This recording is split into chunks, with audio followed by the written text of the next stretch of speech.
네, 말씀 같이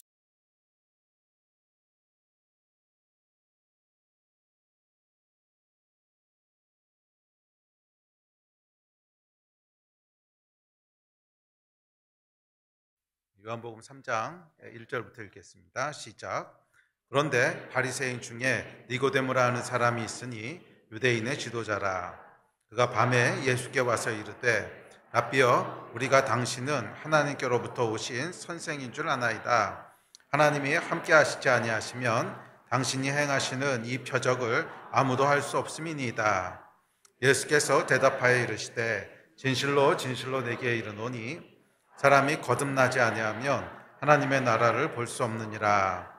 니고데모가 이르되 사람이 늙으면 어떻게 날 수 있사옵니까? 두 번째 모태에 들어갔다가 날 수 있사옵나이까? 예수께서 대답하시되 진실로 진실로 내게 이르노니 사람이 물과 성령으로 나지 아니하면 하나님의 나라에 들어갈 수 없느니라. 육으로 난 것은 육이요 영으로 난 것은 영이니 내가 네게 거듭나야 하겠다 하는 말을 놀랍게 여기지 말라. 바람이 임의로 불매 내가 그 소리는 들어도 어디서 와서 어디로 가는지 알지 못하나니 성령으로 난 사람도 다 그러하니라. 니고데모가 대답하여 이르되 어찌 그러한 일이 있을 수 있나이까? 예수께서 그에게 대답하여 이르시되 너는 이스라엘의 선생으로서 이러한 것들을 알지 못하느냐? 진실로 진실로 내게 이르노니 우리는 아는 것을 말하고 본 것을 증언하노라. 그러나 너희가 우리의 증언을 받지 아니하는도다. 내가 땅의 일을 말하여도 너희가 믿지 아니하거든 하물며 하늘의 일을 말하면 어떻게 믿겠느냐? 하늘에서 내려온 자 곧 인자 외에는 하늘에 올라갈 자가 없느니라. 모세가 광야에서 뱀을 든 것 같이 인자도 들려야 하리니 이는 그를 믿는 자마다 영생을 얻게 하려 하심이니라. 하나님이 세상을 이처럼 사랑하사 독생자를 주셨으니 이는 그를 믿는 자마다 멸망하지 않고 영생을 얻게 하려 하심이라. 하나님이 그 아들을 세상에 보내신 것은 세상을 심판하려 하심이 아니요 그로 말미암아 세상이 구원을 받게 하려 하심이라. 그를 믿는 자는 심판을 받지 아니하는 것이요 믿지 아니하는 자는 하나님의 독생자의 이름을 믿지 아니하므로 벌써 심판을 받은 것이니라. 그 정죄는 이것이니 곧 빛이 세상에 왔을 때 사람들이 자기 행위가 악함으로 빛보다 어둠을 더 사랑한 것이니라. 악을 행하는 자마다 빛을 미워하여 빛으로 오지 아니하나니 이는 그 행위가 드러날까 하며 진리를 따르는 자는 빛으로 오나니 이는 그 행위가 하나님 안에서 행한 것임을 나타내려 함이라 하시니라. 아멘. 오늘부터 한 두 번, 세 번 정도에 걸쳐서 요한복음 3장 니고데모와 예수님의 대화에 대해서 함께 살펴보려고 합니다. 이 대화에 보면 거듭남과 영의 생명을 얘기하고 있죠. 그래서 어떻게 보면 성경 전체에서 가장 중요한 그런 몇 군데 중에 한 군데가 아닌가 이렇게 생각을 합니다.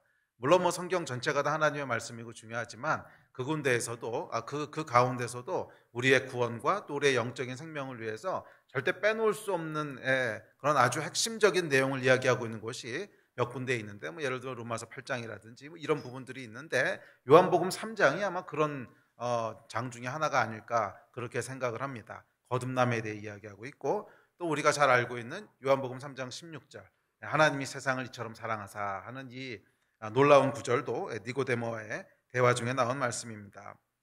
자, 이 니고데모와의 대화를 통해서 하나님의 자녀가 되는 것이 무엇이고 거듭나는 것이 무엇인지 저희가 한 두세 번에 걸쳐서 함께 살펴보기를 원합니다. 저와 여러분 안에도 거듭나는 하나님의 역사, 은혜가 있게 되기를 주의 이름으로 축복하고 또 이미 거듭나신 분들은 우리 안에 있는 이 거듭남의 생명이 무엇인지를 더 깊게 이해하고 누리게 되기를 주의 이름으로 축원합니다. 오늘 본문에 보시면 니고데모라고 하는 사람이 등장합니다. 이 사람은 바리새인이었고요. 또 유대인의 관원, 또 지도자였다 이렇게 얘기하고 있고 또 10절에 보면 랍비였다 이렇게 얘기하고 있습니다. 대단한 사람이었습니다. 유대인의 관원이라고 하는 것은 우리 지난번에 살펴봤던 산헤드린 공의원 그 공회원이었다라고 하는 의미로 해석이 되는데 유대인 전체를 통틀어서 71명밖에 없었던 굉장히 고위직입니다. 그러니까 오늘날로 얘기하면 뭐 국회의원보다도 사실은 더 되기 어려운 뭐 그런 거죠. 그러니까 이 니고데모라고 하는 사람은 어떤 사람이냐면 오늘날로 얘기하면 잘 나가는 국회의원의 또 대학 교수의 종교 지도자의 뭐 그런 사람이었다는 것입니다. 그러니까 니고데모는 그 당시에 뭐 하여간 빠질 것이 없는, 갖출 것을 다 갖추고 있는 초엘리트 인사였던 것이 분명합니다. 자, 그에 반해서 예수님은 어떤 분이셨나? 뭐 지금이야 예수 그리스도를 모르는 사람이 없을 정도로 다 그렇지만 그 당시에 예수님은 그런 존재가 아니었죠. 특별히 이때는 예수께서 공생애를 시작하시고 나서 얼마 지나지 않았을 때입니다. 그러니까 예수가 어떤 존재냐면 지금 저기 어디 갈릴리라고 하는 촌구석에서 막 이름을 알리기 시작하는 그런 젊은 랍비 뭐 그 정도였습니다. 그러니까 예수님은 주류 인사가 아니라 비주류 인사였다는 것입니다. 네. 자, 그래서 이 니고데모 같은 사람이 이런 예수를 찾아간다고 하는 것은 결코 쉬운 일이 아니었습니다. 그렇죠. 유대인의 지도자고 랍비고 또 산헤드린 회원이고 뭐 이런 사람이 지금 막 알려지기 시작하는 젊은 랍비, 그것도 저기 갈릴리 촌구석에서 사역하고 있는 그런 비주류 인사를 찾아간다고 하는 것은 절대로 쉬운 일이 아니죠. 네, 그래서 아마 사람들의 눈이 없는 밤에 예수를 찾아간 것이 아닌가 싶습니다. 그래서 1절에 보면 2절에 보면 밤에 예수를 찾아왔다고 기록되어 있죠. 여러분, 우리는 오늘날 뭐 사람 만난다 그러면 뭐 당연히 밤에 만나는 것을 쉽게 생각하지만 그 당시에는 밤에 사람을 만나는 문화가 아니었습니다.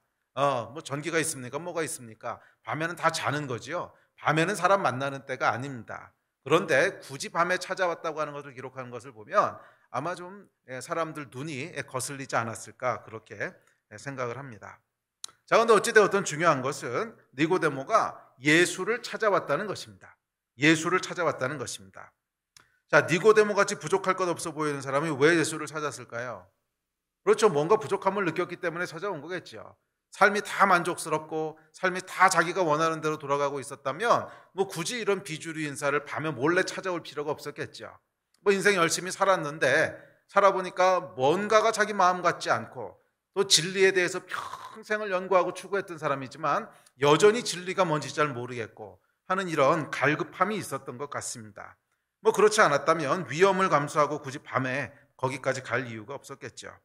뭔가 불안하고 갈급하고 또 진리를 평생 추구해왔지만 손에 잡히지는 않고 뭐 열심히 살았을 것입니다. 뭐 그러니 종교 지도자도 되고 정치 지도자도 되고 랍비도 되고 그랬겠죠. 열심히 종교적 업적을 쌓으면서 살았습니다.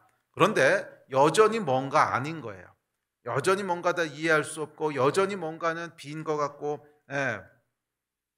니고데모는 진리에 대해서 굉장히 진지하게 고민했던 사람인 것은 맞는 것 같습니다. 자, 그러던 중에 예수라고 하는 사람에 대한 소문이 들려옵니다. 저기 갈릴리에 가면 예수라는 사람이 있는데 뭐 대단한 가르침을 한다는 거예요. 혹시 그곳에 가보면 뭔가 있지 않을까 하는 생각이 들었던 것 같습니다. 그런데 뭐 사람들 눈이 있으니까 낮에 찾아갈 수는 없고 밤에 몰래라도 한번 가볼까 하는 마음에 예수를 찾아가게 됩니다. 자, 그런데 여기서 중요한 것이 있습니다. 그건 뭐냐면 예수를 찾아왔다는 거예요. 밤에 찾아왔던, 낮에 찾아왔던, 떨며 찾아왔던, 담대하게 찾아왔던 진리에 있어서 여러분 정말 중요한 것은 올바른 대상 앞으로 나가는 것입니다. 그렇지 않습니까? 뭐 아무리 열심히 있고 아무리 뭐 대단한 용기를 가지고 가도 그 대상이 진리가 아니면 아무 소용이 없습니다. 그 대상이 진리가 아니면 뭐 대단한 용기와 대단한 믿음을 가지고 그곳에 가도 그 용기와 믿음이라고 하는 것은 아무 의미가 없습니다. 그 대상 자체가 진리가 아니기 때문에 그렇습니다. 그래서 진리에 있어서 중요한 것은 뭐 좀 믿음이 부족하고 또 용기가 부족하고 뭐 그렇다고 할지라도 올바른 대상 앞으로 나가는 것입니다. 올바른 대상 앞에 나가면 뭐 좀 부족해도 믿음이 부족하고 용기가 부족하고 부족해도 결국 그곳에는 뭔가 진리를 발견할 수 있는 잠재력이 있는 거 아니겠습니까? 니고데모는 용기 있는 사람은 아니었어요. 남이 볼까 봐 무서워서 몰래 예수님 찾아왔다고 했죠. 오늘날로 얘기하면 어떤 거냐면 뭐 다른 사람들이 내가 교회 가는 걸 알면은 뭐 교회 가는 것을 알면은 거시기 하니까 어떻게 들키지 않고 몰래 가려고 아무도 안 나오는 새벽에 몰래 교회 가서 기도하고 가고 뭐 이런 사람이었다는 거예요. 교회 가는 거 사람들한테 알려지는 건 싫고 근데 마음에 갈급함은 있고 그러니까 새벽에 일찍 나와가지고서 교회 새벽 기도가 5시인데 한 4시쯤 혼자 나와가지고 몰래 기도하고 가고 뭐 그런 사람이었다는 것입니다. 뭐 그 신앙에 좀 문제가 있지요. 그러나 문제가 있음에도 불구하고 그는 결국 하나님의 자녀가 됩니다. 왜요? 올바른 대상을 찾아왔거든요. 올바른 대상을 찾아왔기 때문입니다. 인생의 문제를 해결해 줄 유일한 분, 진리로 우리를 인도해 주실 유일한 분, 예수 그리스도를 찾아온 것입니다. 이게 여러분 진짜 중요한 줄 믿습니다. 아무리 열심히 있고 아무리 겸손하고 아무리 용기가 있고 그래도 올바른 대상을 찾아오지 않으면 아무 소용이 없습니다. 오래전 얘기인데요. 제가 미국에 있을 때 발이 굉장히 아팠던 적이 있습니다. 이 발이 애가 너무 아팠어요. 그래가지고 병원에 갔습니다. 병원에 갔더니 의사가 이렇게 보더니 발에 염증이 있네요. 근데 염증이 왜 있는지 모르겠으니까 뭐 한번 해봅시다. 그리고 약을 줬는데 안 나요. 아무리 먹어도 안 나서 다음날 다시 갔습니다. 그랬더니 이게 왜 염증이 안 나지? 그러면서 스테로이드 주사를 놔볼까? 그러고 뭐 스테로이드 주사를 염증이 있는데 놨습니다. 얼마나 아팠는지요? 제가 평생 살아오면서 가장 아팠던 기억이에요. 막 비명을 지르면서 그 퉁퉁 분 데다가 이렇게 스테로이드 주사를 맞았습니다. 그럼 약도 처방해 줬는데 아무리 해도 안 낫습니다. 아무리 해도 안 낫고 점점 더 아파지는 거예요. 제가요 그 병원을 정말 열심히 다녔습니다. 열심히 다녔고요. 그 의사분이 하는 것 정말 하라는 대로 다 순종했습니다. 하나도 안 빼고 다 순종했어요. 그런데 안 나요. 전혀 차도가 없습니다. 그런데 나중에 한국에 돌아와서 보니까 이게 통풍이라는 병이었더라고요. 근데 그 당시만 해도 이렇게 통풍이 요즘처럼 많지 않았나 봐요. 요즘은 제가 통풍이 없습니다. 없는데 하여간 그때 그 미국에서 뭐 이렇게 고기 많이 먹고 뭐 이랬더니 통풍이 도졌던 것 같아요. 근데 그 당시에 통풍이라는 걸 잘 모르니까 이 의사 양반이 약간 열심히 뭔가를 하셨어요. 의사분도 열심히 하고 저도 열심히 했어요. 하라는 거 다 하고 뭐 스테로이드 주사도 맞고 뭐 하여간 별짓을 다 했습니다. 그런데도 안 돼요. 그런데 참 놀랍게도 한국에 와서 올바른 진단을 받았습니다. 이거 통풍이네요. 그리고 약 하나를 주는데요. 그걸로 끝나더라고. 그냥 약 하나 먹으니까 거짓말처럼 없어집니다. 여러분, 영적인 것도 이와 같습니다. 바른 대상을 찾아가야죠. 비록 좀 믿음이 부족하고 용기가 없고 뭐 그런다고 할지라도 우리 인생의 문제를 들고 바른 대상 앞으로 나가면 거기 가능성이 있습니다. 그러나 아무리 열심히 있고 아무리 헌신돼 있고 아무리 뭐 하라는 거 다 하고 순종한다고 할지라도 그 대상이 바르지 못하면 아무 소용이 없습니다. 아무리 여러분이 열심히 해도 아무 소용이 없습니다. 예수 앞으로 나가십시오. 우리 인생의 문제를 해결해 줄 분은 예수 그리스도밖에 없습니다. 우리를 지으신 분, 창조주 되신 분, 예수 그리스도 앞에 나아가 그분의 말씀을 듣고 창조주 앞에 나아가 창조의 질서 앞에 순종하기 시작할 때 우리 삶에 있는 모든 갈급함들과 우리 삶에 있는 모든 문제들이 비로소 해결되기 시작할 것입니다. 그렇지 않고 여러분들이 뭐 다른 곳에 나가서 아무리 열심히 하고 아무리 여러분의 힘을 의지하고 아무리 뭐 별의별 다 한다고 할지라도 거기에는 아무런 가능성이 없습니다. 올바른 대상 앞으로 나아가십시오. 이 예수 그리스도 앞에 나아갈 때, 올바른 대상 앞에 나아갈 때 우리는 니고데모와 같이 진리의 말씀을 듣게 될 것입니다. 그리고 그 진리가 우리를 하나님의 자녀로 거듭나게 할 줄 믿습니다. 아멘. 자, 이어지는 2절과 3절입니다. 자, 니고데모와 예수님의 대화가 이제 비로소 시작됩니다. 자, 2절 3절 읽어보겠습니다. 시작. 그가 밤에 예수께 와서 이르되 라삐여, 우리가 당신은 하나님께로부터 오신 선생인 줄 아나이다. 하나님이 함께 하시지 아니하시면 당신이 행하시는 이 표적을 아무도 할 수 없음이니이다. 예수께 대답하여 이르시되 진실로 진실로 내게 이르노니 사람이 거듭나지 아니하면 하나님의 나라를 볼 수 없느니라. 참 이 말씀을 보면요, 뜬금없이 예수님께서 말씀하십니다. 니고데모가요 이제 인사말을 건네는 거잖아요. 당신은 정말 하나님의 사람이십니다. 당신이 행하시는 일은 뭐 하나님께로부터 오신 분이 아니면 아무도 행할 수 없습니다. 그래서 찾아왔습니다. 이렇게 뜸을 들이고 있는데 거기에다 대고 그냥 바로 직격탄을 날리십니다. 진실로 진실로 내게 이르노니 사람이 거듭나지 아니하면 하나님의 나라를 볼 수 없느니라. 그냥 훅 하고 들어오시는 거죠. 뜸 들이는 것도 없고 뭐 서론도 없고 바로 핵심으로 들어가십니다. 근데 여러분, 성령께서 일하실 때 보면 이렇게 일하시는 거 아십니까? 서론이나 뜸 들이는 게 없어요. 군더더기가 없어요. 바로 핵심으로 들어갑니다. 바로 핵심으로 들어갑니다. 그 핵심은 뭡니까? 하나님 나라 들어가기 위해서는 거듭나야 된다는 거예요. 예, 거듭나야만 하나님 나라에 들어갈 수 있다는 것입니다. 뭐 다른 변두리 이야기 아무리 해봐야 소용없다는 거예요. 그래서 성령께서 우리에게 역사하실 때 보면 항상 핵심으로 바로 들어가십니다. 너는 거듭났냐? 네 안에 하나님에 대한 경외함이 있느냐? 네가 하나님의 은혜를 아느냐? 항상 핵심으로 바로 들어가시지 변두리 질문으로 빙빙 돌지 않습니다. 이 핵심을 비켜가는 분들이 있습니다. 참 많습니다. 교회에 나오셔서도 올바른 대상 앞으로 나오신 거예요. 예수 그리스도, 또 그분의 몸된 교회 앞에 나와서도 변두리 질문들을 합니다. 목사님 설교가 왜 이렇게 기냐? 정치적 색깔이 안 맞는다. 예배 형식이 전에 다니던 교회하고 다르다. 용어가 생소하다. 변두리 질문들을 계속 하십니다. 근데 예수께서는 이런 질문에 대답을 안 하세요. 이런 질문에 대답을 안 하시고 거두절미하고 바로 말씀하십니다. 거듭났느냐? 이거부터 해결하고 가자는 거예요. 예? 물론 뭐 그런 질문들이 다 그렇다는 건 아닙니다. 근데 일단 이거부터 해결하고 가자는 거예요. 그런 변두리 질문들은 나중에 해결하고 일단 이거부터 해결하자는 거예요. 너는 예수 안에서 거듭났느냐? 거듭나는 게 되지 않아서 아직 하나님 나라에 들어갈 수 없는 사람이 뭐 교회 나와서 이게 어떻고 저게 어떻고 종교생활 해봐야 그게 무슨 소용이 있냐는 거예요. 오늘 예수께서도 우리에게 동일하게 질문을 던지시지 않겠습니까? 뭐 수많은 질문들이 있고 수많은 여러분들의 생각이 있을 수 있습니다. 그러나 예수께서는 단도직입적으로 물어보세요. 거듭났느냐? 그것부터 해결하고 넘어가자. 너는 예수 안에서 거듭난 경험이 있느냐? 그것부터 해결하고 넘어가자. 나머지 질문들은 그 다음에 다루자. 그거지요. 뭐 예수께서 대답 안 해주시는 분은 아니세요. 그러나 일단 핵심부터 다루자는 거예요. 너는 거듭났느냐? 너는 거듭났느냐?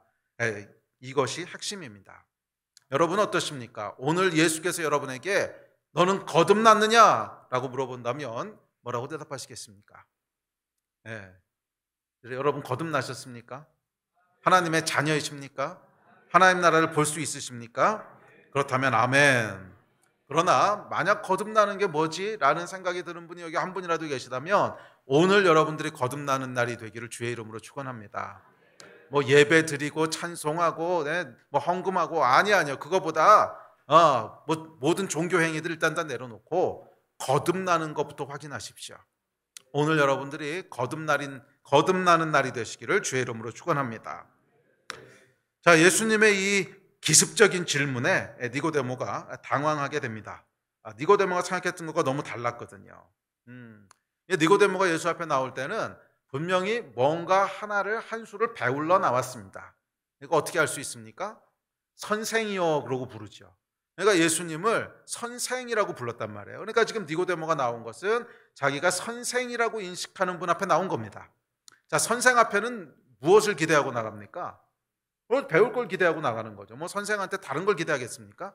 당연히 배울 걸 기대하고 나가는 거죠. 그러니까 이 니고데모가 예수님 앞에 나올 때는 저 선생한테 가면 진리에 대해서 뭔가 배울 게 있을 거야, 이런 마음으로 나왔습니다. 선생을 찾아왔습니다. 아마 이 하나님 나라에 들어가는 법을 배우고 싶었을 수도 있고, 또 하나님의 하나님 나라에 들어가는 법을 배우고 싶었을 수도 있고, 하여간 배우고 싶어서 나왔습니다. 그러니까 니고데모는 배우고 개선하면 하나님의 자녀가 될 수 있다고 생각했습니다. 열심히 배우고 열심히 노력하면 점진적으로 하나님의 백성이 될 거야, 분명히 그렇게 생각했던 것 같습니다.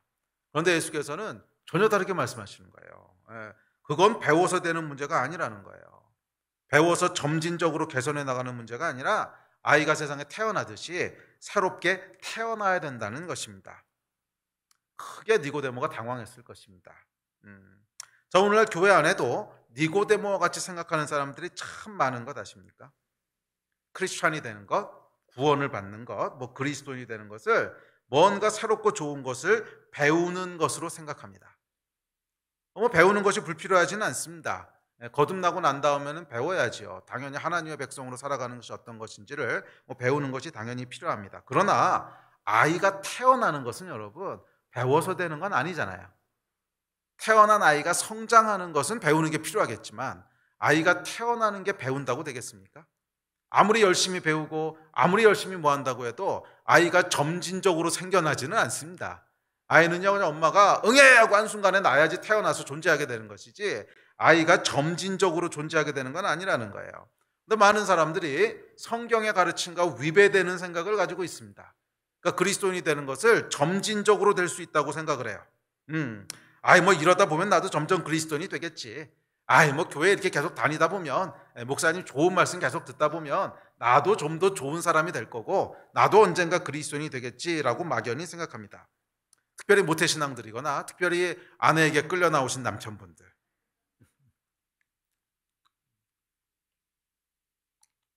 그냥 이렇게 다니다 보면 언젠가 나도 좋은 그리스도인이 될 거야 이렇게 생각을 합니다.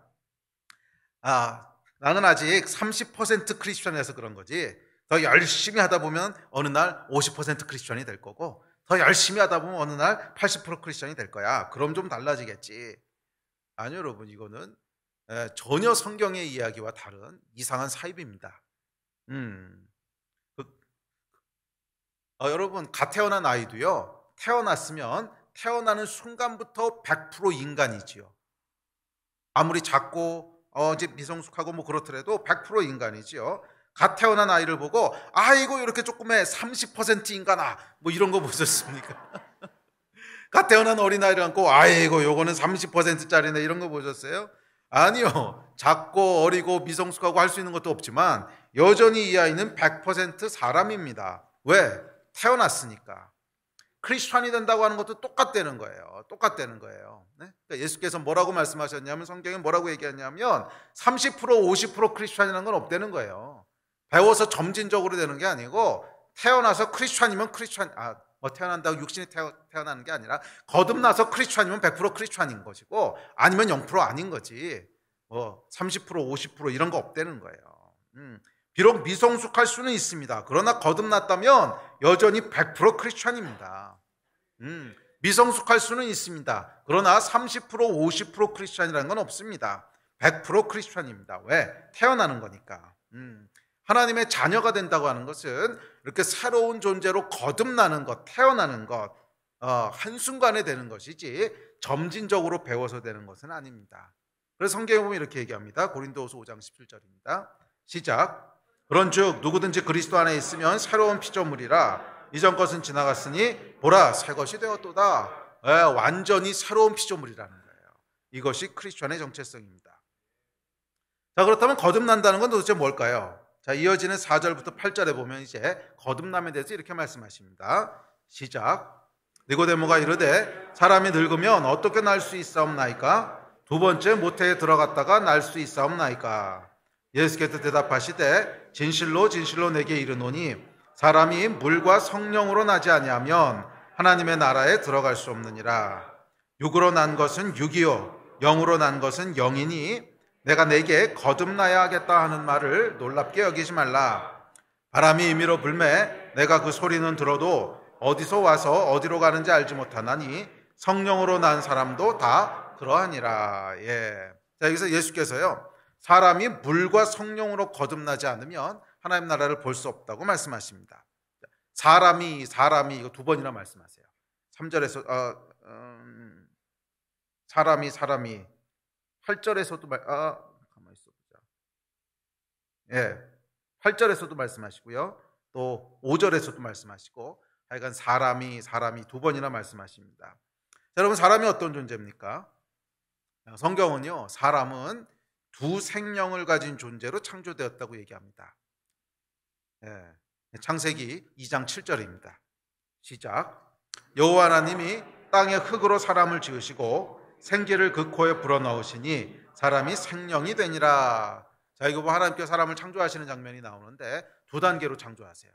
흙으로 사람을 지으셨다고 하시는데, 흙이라고 하는 건 뭐냐면 뭐 진짜 진흙으로 이렇게 걷다는 뜻이 아니라 땅에 있는 원소들을 가지고 사람을 만드셨다는 거예요. 그렇죠, 여러분. 우리 육신은 그냥 땅에 있는 원소들로 만들어졌죠. 뭐 탄소도 있고 수소도 있고 뭐 그런 걸로 만들어진 거지 땅에 없는 뭐 다른 성분으로 지어진 게 아니지 않습니까? 자, 그와 같이 자연 세계에 존재하는 원소를 가지고 사람의 육체를 만드셨다, 그런 의미입니다. 흙으로 사람을 지으셨어요. 그런데 그렇게 하고 끝낸 것이 아니라 그 코에 뭐를 해요? 생기를 불어넣으셔서 사람이 생령이 됐대요. 리빙 스피릿이 됐다고 얘기합니다. 자, 하나님 그러니까 하나님께서 사람을 창조하실 때 다른 피조물들하고는 다르게 창조하셨어요. 다른 어떤 피조물도 그 코에 하나님의 생기를 불어넣었다는 표현은 나오지 않아요. 그러니까 다른 모든 피조물들은 뭐 소나 개나 돼지나 원숭이나 다 그냥 흙으로 지으시고 끝. 흙으로 지으시고 그냥 생명이 되게 하신 거예요. 그런데 사람은 흙으로 짓고 생명이 됐는데 거기에 하나를 더 첨가하시는 거예요. 거기에 하나님께서 그 코에 생기를 불어넣으세요. 예. 이 생기라고 하는 건 무슨 뜻이냐면 하나님의 영 또는 하나님의 생명 이런 뜻입니다. 그러니까 인간에게는 두 가지 생명이 창조 때부터 주어진 거예요. 두 가지 생명이 주어졌는데 하나는 뭐냐면 육의 생명입니다. 예. 예. 그냥 우리 육신이 호흡하고 살아가는 이 생명. 그것은 뭐 개도 그 생명이 있고 원숭이도 생명이 있고 모든 생물들이 생명이 있듯이 사람도 그런 생명, 육의 생명을 가지고 태어납니다. 그런데 그게 끝이 아니라 하나님의 생기를, 하나님의 생명을 그 코에 불어넣으셔서 두 번째 생명이 있게 하셨다는 거예요. 그것이 영의 생명입니다. 영의 생명. 예. 그래서 사람은 두 개의 생명을 가진 존재로 지음을 받았습니다. 육의 생명과 영의 생명, 영의 생명. 자, 그런데 어떻게 됩니까? 불행하게도 죄가 들어옵니다. 아담과 하와의 선악과 사건이죠. 선악과를 따먹음으로 말미암아 사람 안에 있는 영의 생명이 죽게 됩니다. 뭐 죽은 건지 멈췄는지 사라졌는지 하여간 영의 생명이 사라지게 됩니다. 예를 들어 성경에 보면 이 타락한 인간을 향해서 하나님께서 이렇게 말씀하십니다. 창세기 6장 3절입니다. 시작. 여호와께서 이르시되 나의 영이 영원히 사람과 함께하지 아니하리니 이는 그들이 육신이 됨이라. 그러나 그들의 날은 120년이 되리라 하시니라. 아니 사람이 원래 육신 아니었나요? 그런데 그들이 육신이 되니라 무슨 말일까요? 그 전에 하신 말씀이 있잖아요. 내 영이 다시는 그들과 함께하지 아니하리라. 원래 하나님이 어떻게 하셨어요? 그 영을 그 코에 생기로 불어넣으셨다 그랬잖아요. 그런데 그것이 더 이상 그 사람들 안에 있지 않겠다는 거예요. 죄로 인하여 하나님께서 그 코에 불어넣으셨던 생기, 하나님의 영, 하나님의 생명이 더 이상 그 안에 거하지 않는다는 거예요. 그래서 뭐가 됐다는 거예요? 그냥 육신이 됐다는 거예요. 흙으로만 지어진 존재. 뭐 개나 돼나 소나 그것과 똑같은 존재가 됐다는 거예요. 그래서 하나님을 떠난 인간은 계속 어떻게 생각을 합니까? 우리도 그것들 중에 하나라고 생각을 하죠. 진화론. 우리도 원숭이나 개나 소나 그것과 같은 종류다. 계속 그렇게 생각을 하죠. 그럴 수밖에 없다고 생각을 합니다. 왜? 하나님의 영이 그들과 함께하지 않는다고 했거든. 그럼 어떻게 되는 겁니까? 그냥 육신이 된 거예요. 그래서 육신이 되고 나서 보니까 맞아요. 원숭이하고 나하고 별반 다를 게 없어요. 그럼 틀린 말 아닙니다. 뭐 진화됐는지 모르겠지만 하여간 그것들 중에 한 종류가 되어버린 것입니다. 자, 이것이 성경이 이야기하는 죄와 또 우리의 현실입니다. 하나님의 영이 사람과 함께 하지 않게 되었습니다. 그리고 그 결과 인간은 육신이 되었습니다. 뭐예요? 하나의 생명만 가진 존재가 됐다는 거예요. 하나의 생명만 가진 존재가 됐다는 거예요. 네. 원래 사람은 어떻게 지음받았다고요? 사람은 두 개의 생명을 가진 존재, 육신의 생명과 하나님의 생명, 즉 영의 생명을 가진 존재로 그렇게 지음받았습니다. 영의 생명이라고 하는 것은 뭐냐면 하나님을 인식할 수 있고 하나님과 교제할 수 있는 존재로 지음받았다는 거예요. 그런 영의 생명이 있는 그런 존재로 지음받았는데 불행하게도 죄로 말미암아 하나의 생명, 육체의 생명만 가진 존재가 되었습니다. 자, 지금 예수께서 사람의 이 두 생명에 대해서 니고데모에게 말씀하시는 거예요. 자, 6절에 보면 이렇게 말씀하십니다. 시작. 육으로 난 것은 육이요 영으로 난 것은 영이니. 그렇죠? 네, 지금 두 생명을 얘기하죠.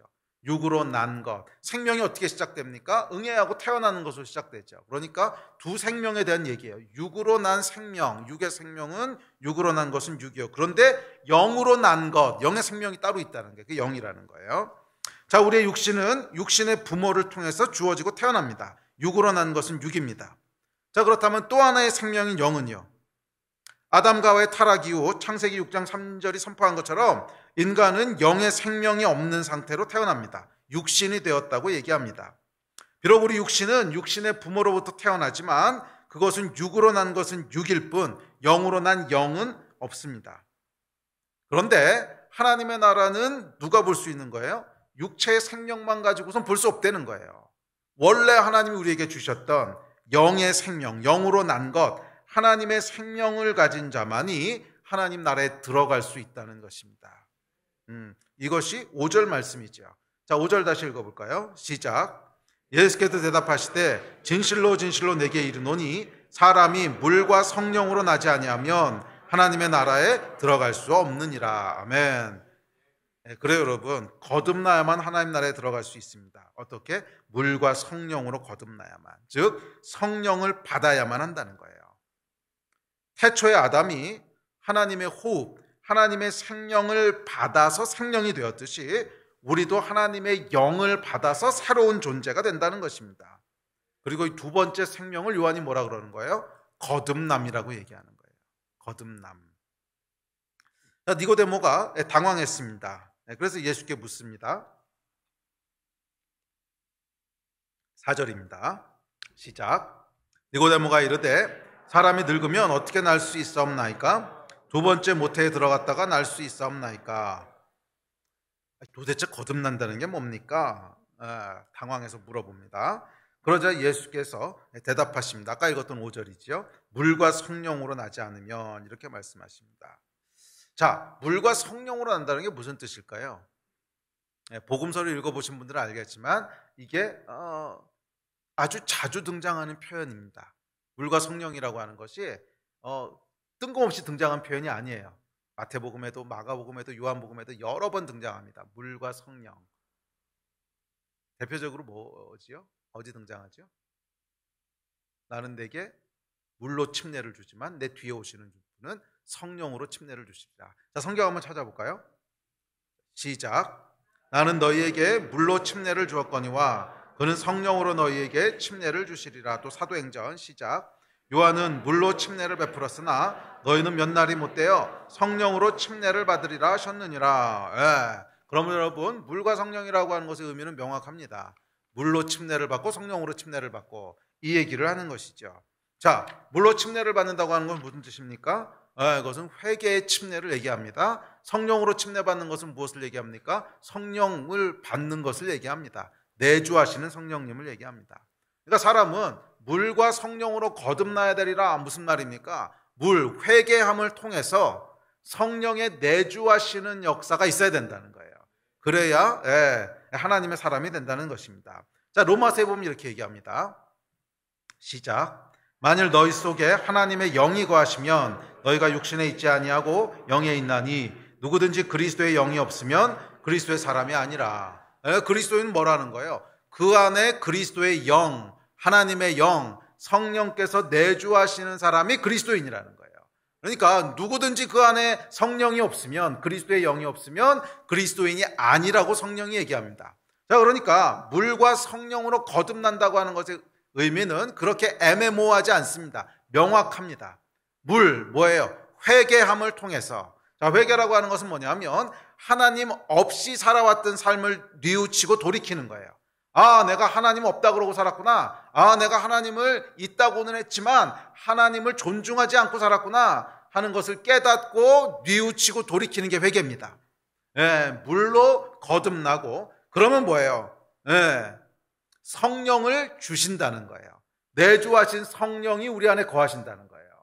그렇게 해서 성령을 받은 자, 그 사람이 두 번째 생명을 다시 소유하게 된다는 그런 뜻입니다.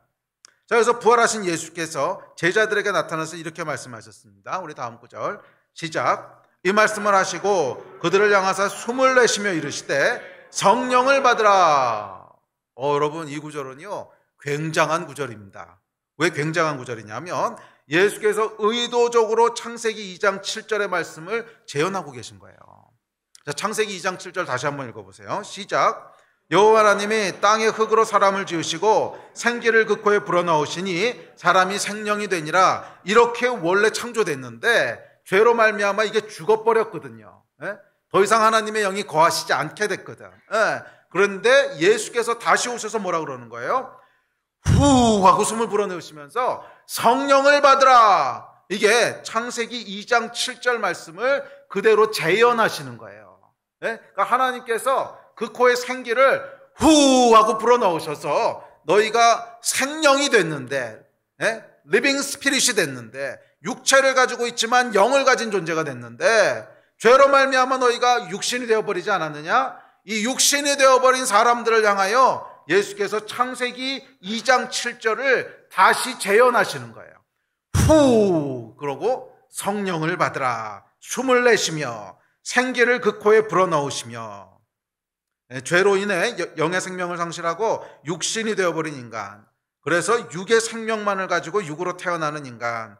그래서 하나님 나라를 볼 수 없고 들어갈 수 없게 된 인간. 그 인간에게 창조주 예수께서 다시 찾아오셔서 다시 그 코에 생기를 불어넣으시는 거예요. 다시 그 코에 생기를 불어넣으시는 거예요. 후! 성령을 받으라. 아멘. 그렇습니다, 여러분. 예수께서는 그 코에 다시 생기를 불어넣기 위해서 오셨습니다. 성경이 이렇게 얘기합니다. 고린도전서입니다. 시작. 기록된 바 첫사람 아담은 생령이 되었다 함과 같이 마지막 아담은 살려주는 영이 되었나니. 와. 첫사람 아담은 생령이 되었다. 그러니까 이 첫사람 아담이 우리에게 육체를 주었다. 그거죠. 예, 우리의 몸을 주고 원래 그 안에 영도 있었죠. 그렇지만 영이 죽었잖아요. 예, 그래서 육신을 우리에게 주는 존재인데 마지막 아담, 예? 마지막 아담 예수님이시죠. 마지막 아담은 살려주는 영이 됐다는 거예요. 살려주는 영이 됐다는 거예요. 즉 그분이 우리에게 성령을 받으라. 그 영을 주심으로 말미암아 죽어있던 두 번째 생명을 살리시는 분, 살려주는 영이신 분, 그분이 우리 예수님이신 줄 믿습니다. 그러므로 여러분 성령을 받으십시오. 예수께서 이 땅에 오셨던 이유입니다. 성령을 받으라.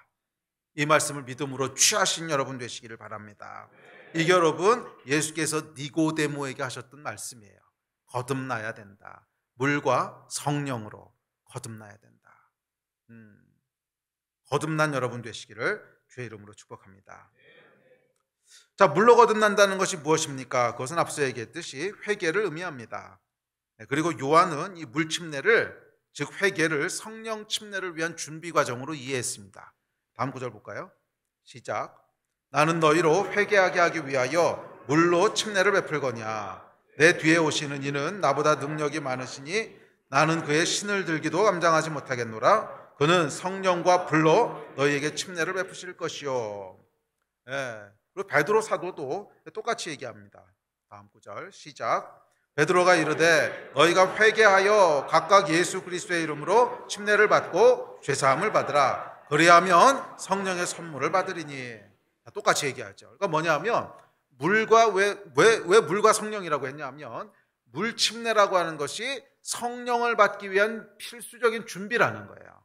네. 즉 회개하고 죄사함을 받으라는 거예요.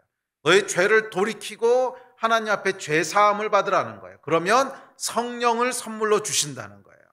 그래서 물과 성령으로 거듭난다라고 얘기합니다. 네. 물과 성령으로 거듭나셨습니까? 아멘. 네. 죄를 돌이키시고 뉘우치셨습니까? 뭐 죄라고 하는 건 내가 도둑질했고 거짓말했고 이런 것들이 아니라 하나님 없이 살았던 삶에 대한 것들을 돌이키시고 뉘우치셨습니까? 아멘. 그렇다면 약속대로 성령을 주실 줄 믿습니다. 오늘 예배팀 앞으로 나오십시오. 다시 한번 여러분들에게 도전합니다. 거듭나셨습니까? 네, 다른 모든 것들은요 다 부차적인 것입니다. 뭐 있어도 좋고 없어도 좋고 그런 것입니다. 그러나 거듭나는 것은 그런 게 아니죠. 양보할 수 없는 것입니다. 우리의 영원한 생명을 가르는 것 아니겠습니까? 여러분 거듭나셨습니까? 하나님의 영이 여러분 안에 내주하십니까? 영이 내주하는 게 뭐지? 아니요, 여러분. 영이 내주하는 사람은 알아요. 내 안에 하나님의 영이 내주한다는 것을 압니다.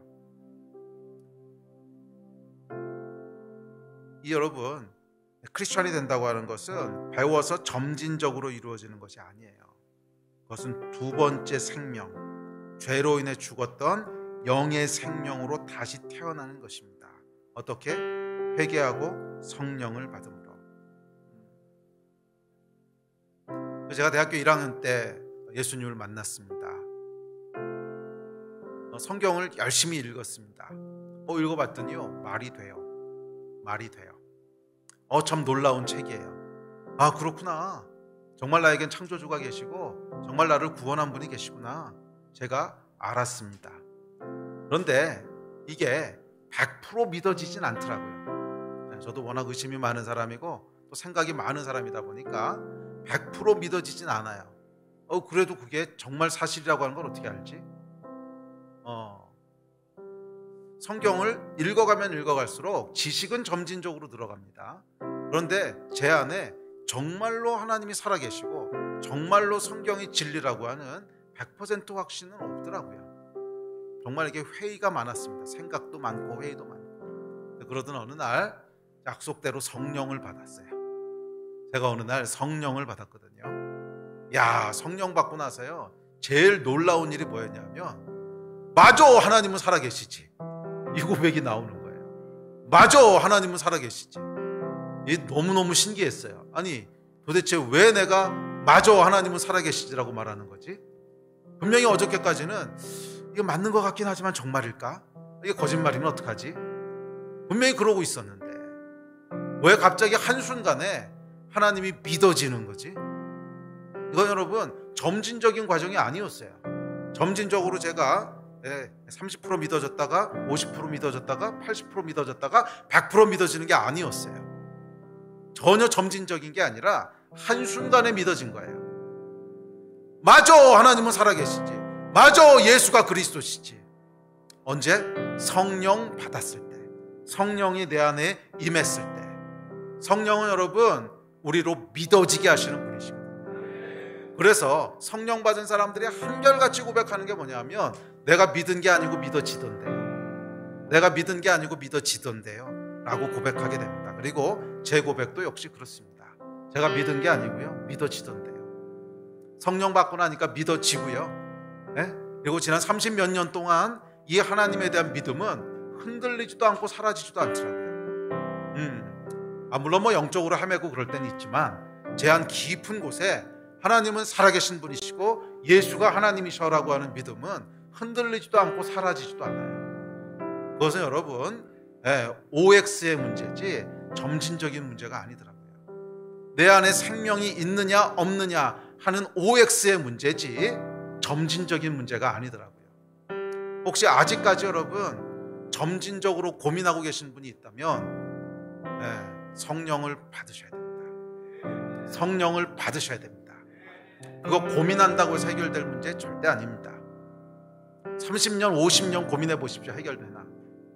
50년을 여러분들이 성경을 연구하고 모든 자료들을 다 찾아본다고 한들 100% 믿게 될까요?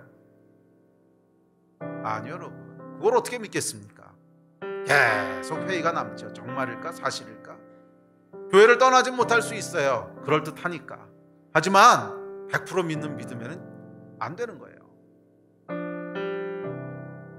10년, 50년, 100년 고민해도 소용없습니다. 그것은 태어나야 되는 문제예요. 태어나야 되는 문제예요. OX 문제지 점진적인 문제가 아닙니다. 성령을 받으셔야 됩니다. 그게 예수님의 명령이었잖아요. 성령을 받으라. 영이 있어야 영의 존재를 알지요. 영이 있어야 영의 존재인 하나님을 인식하지요. 그 하나님을 인식하고 봐야 100% 믿어지는 거지요. 계속 육신의 머리와 육신의 생각만 가지고 연구한다고 영의 존재가 인식되고 믿어지겠습니까? 안 된다는 거예요. 그래서 예수님께서 뭐라 그러셨어요? 거듭나야 된다는 거예요. 거듭난 여러분 되시기를 바랍니다. 교회는 나오고 있지만 아직 점진적인 과정 가운데 있다고 생각하시는 분들, 착각해서 빨리 빠져나오셔야 돼요. 어느 날 나도 이러다 보면 되겠지. 아니요, 여러분. 아무리 오래 기다려도 안 됩니다. 30%, 50%, 80% 크리스찬이라는 건 없습니다. 그냥 거듭난 크리스찬만 있을 뿐입니다. 성령 안에서 거듭나셔야 됩니다. 아멘.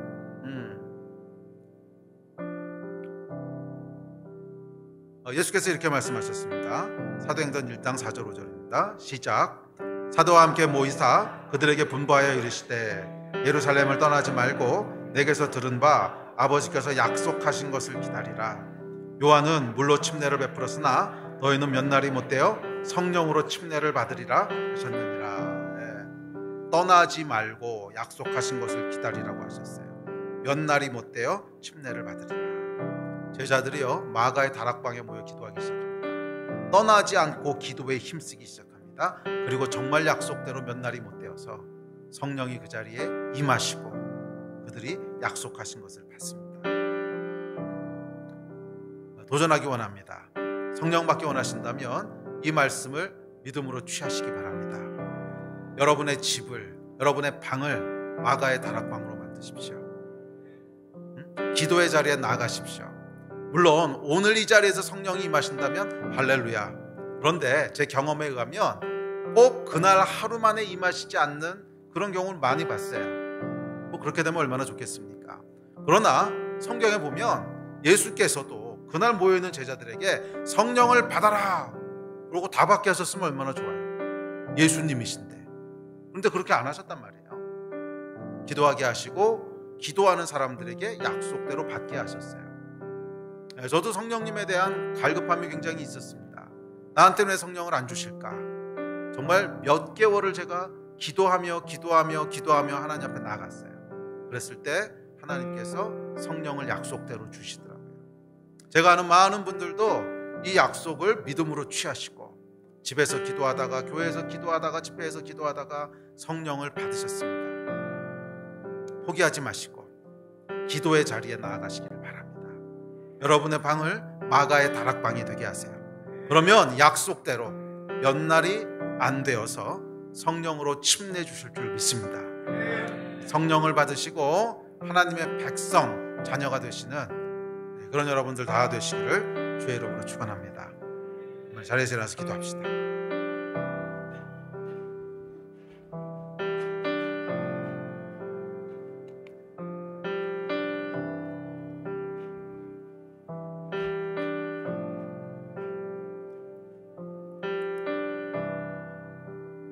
여러분, 부차적인 것들은 전부 다 좀 내려놓읍시다.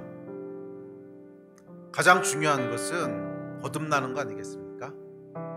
누구든지 예수 앞에 나아가신다면 아마 가장 먼저 물어보실 거예요. 부수적인 질문들, 부차적인 것들, 이건 나중에 좀 하고, 너는 거듭났느냐? 너는 성령을 받았느냐? 성령의 생명이, 하나님의 생명이 지금 너희 안에서 역사하고 있느냐? 이거 먼저 물어보실 겁니다. 우리 다 같이 좀 기도합시다. 이 안에 이미 성령으로 거듭난 분이 있다면 성령 안에서 감사하시고요. 아직 그게 뭔지 잘 모르겠다 하시는 분이 있다면 오늘 기도를 시작하십시오. 주님, 나에게도 성령을 주십시오. 약속하신 성령을 주셔서 나로 거듭나게 하시고 나로 하나님의 나라를 보게 하여 주십시오. 이렇게 함께 기도하십시다. 아멘. 우리 간절히 기도하실 때 주여 3번 부르짖고 합심해서 약속하신 성령을 구하며 함께 기도하시겠습니다. 기도하십시다. 주여!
손내줄 때 그런 풍경 보시며 탄식하는 분이 있네.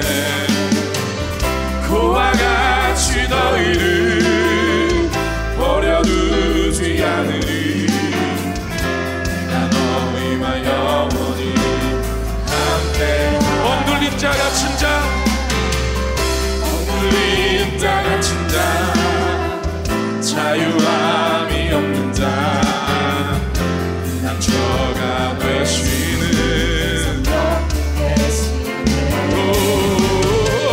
주의 영이 계신 곳에 참 자유가 있다네.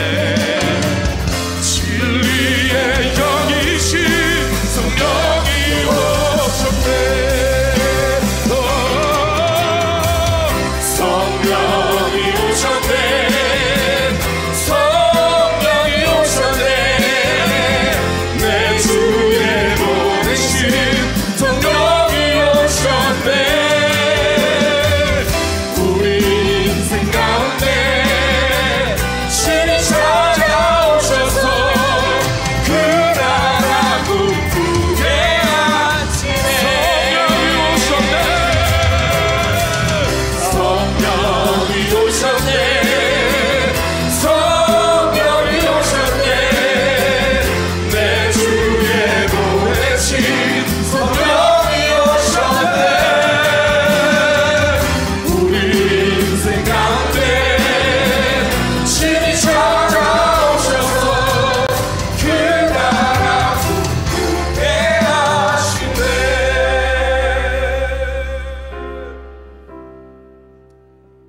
예, 그렇습니다. 우리의 유일한 소망과 유일한 희망은 성령밖에 없는 것을 다시 한번 고백합니다.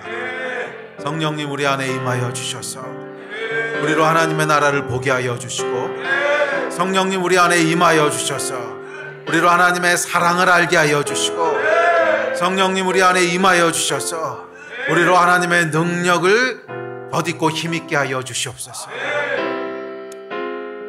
예수 외에는 소망이 없는 것을 제가 다시 한번 고백합니다. 성령 외에는 생명이 없는 것을 다시 한번 고백합니다. 거듭나는 역사가 있게 하여 주시고 성령으로 살아가는 역사가 있게 하여 주시옵소서. 주님, 혹시 이 안에 아직까지 성령을 또 경험하지 못한 그런 지체가 있습니까? 주여, 기도하게 하시고 성령을 갈망하게 하시고 예수의 명령대로 성령을 받는 역사가 있게 하여 주시옵소서. 주여, 기도하기를 시작하게 하시고, 그래서 기도 가운데 약속하신 성령이 그 안에 임하는 거듭나는 역사가 있게 하여 주시옵소서. 그래서 육신이 아니라 영의 눈으로 하나님을 보며 영의 눈으로 살아가는 새롭게 되는 변화의 역사가 일어나게 하여 주시기를 주여 다시 한번 간절히 소원합니다. 감사합니다. 주 예수 그리스도 이름으로 기도했습니다. 아멘.